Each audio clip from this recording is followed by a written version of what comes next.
আজকে বাংলার জমিনে কত রং বেরঙের তামাশা চলছে। তবে মাননীয় প্রধানমন্ত্রীকে ধন্যবাদ জানাই।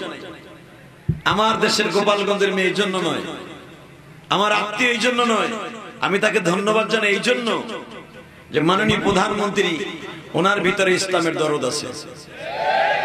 কথা বলেন আরো জোরে, আরো জোরে, একসাথে বলেন তো। মাননীয় প্রধানমন্ত্রীর ভিতরে ইসলামের দরদ আছে না নাই?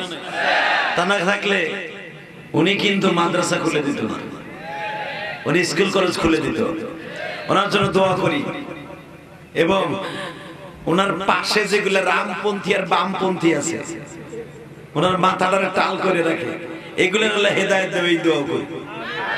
কথা কর না কেন? তার পাশে কতগুলো রামপন্থী আর বামপন্থী আছে, প্রধানমন্ত্রীর বুদ্ধি দেয়। এখন আবার উনি ওই বুদ্ধি মানে না। আল্লাহ শুকর, উনি সব বুদ্ধি এখন হ্যাঁ নিজের মন মতোই চলে, আল্লাহকে সাথে নিয়ে। আমার একজন আলেম বলেন মামুনুল হক ভাই সহ আসবো। হ্যাঁ আসবো না মানে? মামুনুল হক আমার কলিজার স্পন্দন, বাংলাদেশের জিন্দা অমর। কথা বলে না কেন? জিন্দা অমর। দ্বিতীয় আমিনই জন্ম নিয়েছে আবার।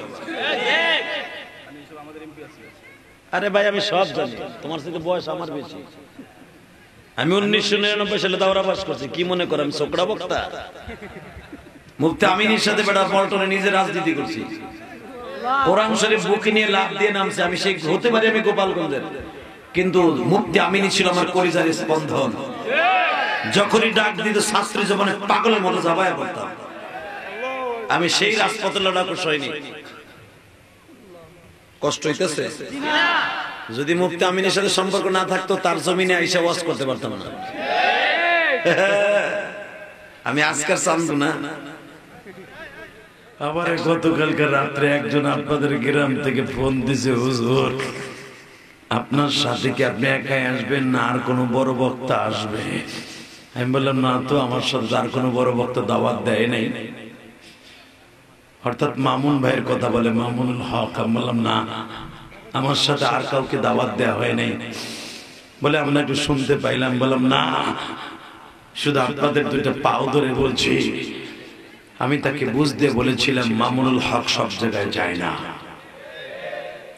এই মুসলমানের সন্তান, শুধু একটা আওয়াজ দাও, বাংলাদেশে আলেমদের কেন এত ভয় পাও তোমরা?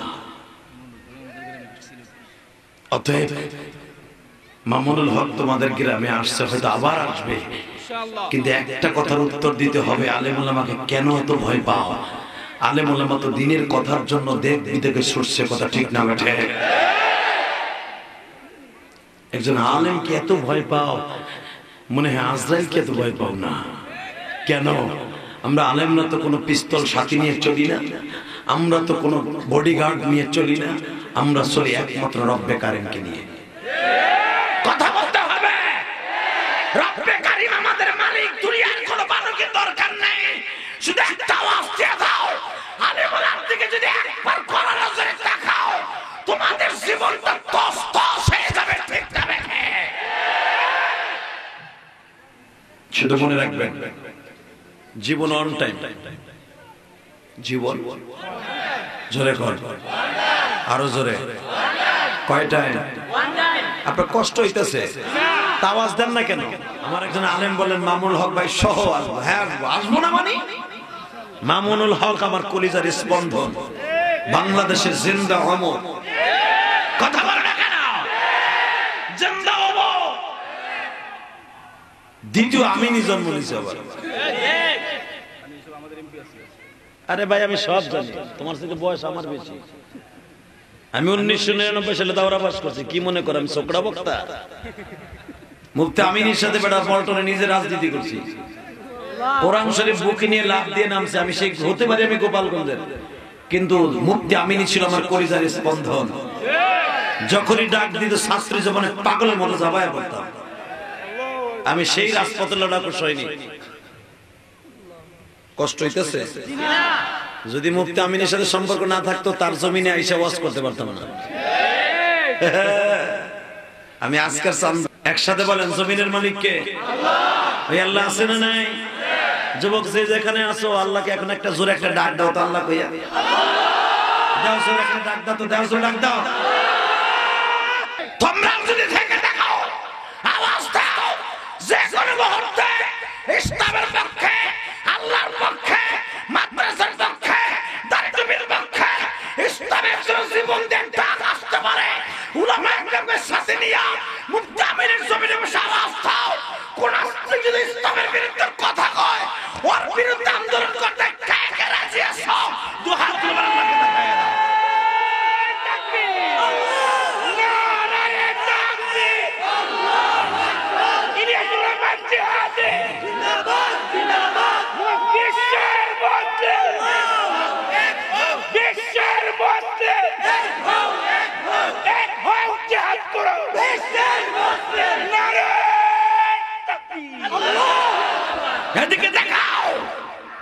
জীবন অন টাইম, বাতিলের সাথে কোনো আপোষ নাই, কথা বলতে হবে।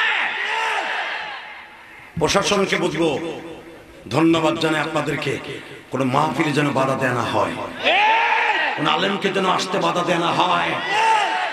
আমরা আলেমরা কোনো অস্ত্র নিয়ে মাঠে নামি না, আমরা কোনো আলেমরা কোনো উস্কানিমূলক কোনো কথা বলি না।